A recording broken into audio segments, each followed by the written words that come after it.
ನಮಸ್ಕಾರ. ಓಟ್ ಏನಕ್ಕೆ ಹಾಕಬೇಕು, ಯಾವ ಸವಲತ್ತು ಸರಿಯಾಗಿಲ್ಲ? ಹಾಂ, ನಿಮ್ಮ ಉತ್ತರ ನಿಮ್ಮ ಪ್ರಶ್ನೆಯಲ್ಲಿಯೇ ಇದೆ. ವ್ಯವಸ್ಥೆ ಬಗ್ಗೆ ಗೊಣಗಾಡುತ್ತಾ ಮನೇಲಿ ಕುಳಿತುಕೊಂಡ್ರೆ ಏನೂ ಪ್ರಯೋಜನ ಇಲ್ಲ. ಮತದಾನ ಮಾಡಿ ಬದಲಾವಣೆ ತರಲು ಪ್ರಯತ್ನಿಸಿ. ಮತ ಚಲಾಯಿಸುವುದು ನಿಮ್ಮ ಹಕ್ಕು. ನಿಮ್ಮ ಮಕ್ಕಳ ಭವಿಷ್ಯಕ್ಕಾಗಿ ಮತ ಚಲಾಯಿಸಲೇಬೇಕು. ಏನಂತೀರ? ವೋಟ್ ಮಾಡಿ. ಜೈ ಹಿಂದ್. ನಮಸ್ಕಾರ. ವೋಟ್ ಏನಕ್ಕೆ ಹಾಕಬೇಕು, ಯಾವ ಸವಲತ್ತು ಸರಿಯಾಗಿಲ್ಲ? ಹಾಂ, ನಿಮ್ಮ ಉತ್ತರ ನಿಮ್ಮ ಪ್ರಶ್ನೆಯಲ್ಲಿಯೇ ಇದೆ.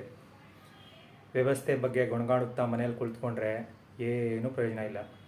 ಮತದಾನ ಮಾಡಿ ಬದಲಾವಣೆ ತರಲು ಪ್ರಯತ್ನಿಸಿ.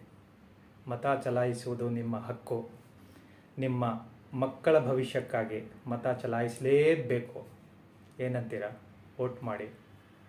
ಜೈ ಹಿಂದ್.